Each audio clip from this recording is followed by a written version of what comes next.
Progression for me is life. Progression for me is one of the most important parts of the game. So progression is really important for us in Assassin's Creed 2. You live the life of someone. That was the main idea, when we say, let's have a character for over 30 years. We really want the player to feel the same emotion that the character has throughout his quest to avenge his family.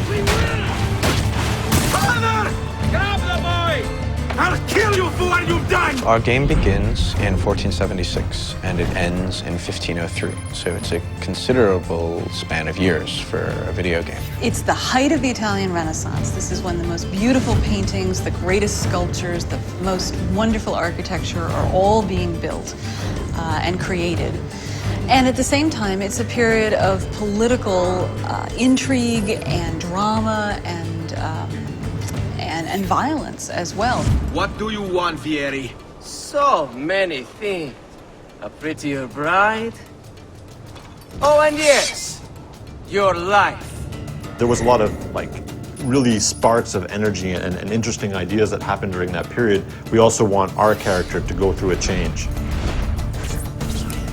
I think the mission structure is completely compatible to the time span that we want to cover, in the sense that it allows us to have some flexibility and really focus on the most poignant events that happen in history and in Ezio's life throughout his progression. Throughout the game, he's going to encounter people. I was hoping you could help me with something. He will have friends that will teach him abilities. He will be taught fighting by his uncle. He will learn a few skills from the different groups of different factions in the crowd. I'm going to teach you how to survive. He'll also learn by himself a few tricks. And this will make sure that the player progresses in the game in a way that always varies the experience. If your character isn't evolving and it's not you're not looking, oh, what's my next new toy, or what's the next thing that I'm going to get to play with, the game will feel stale. So it's very, very important that the game feels refreshing. Every new mission that you play, there's something to look forward to again. The more and more the game progresses, the more and more anger he has, and the more he has to let out that anger. So the moves just keep coming and coming and coming on what he can do with the different weapons that he has. You start with just basic sword attacks and the ability to defend yourself. And then we introduce disarming and counter kills, and then from there it all opens up. Player will be requested to actually buy some of his gear.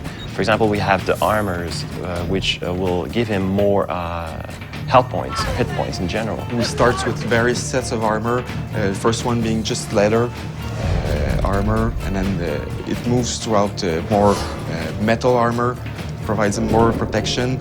In AC1, we just gave the player, without any choice, this is what you're going to learn next.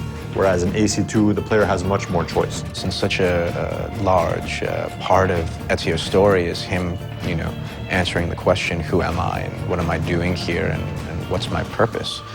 You can't answer that question in a year or two. It takes the span of almost his entire life.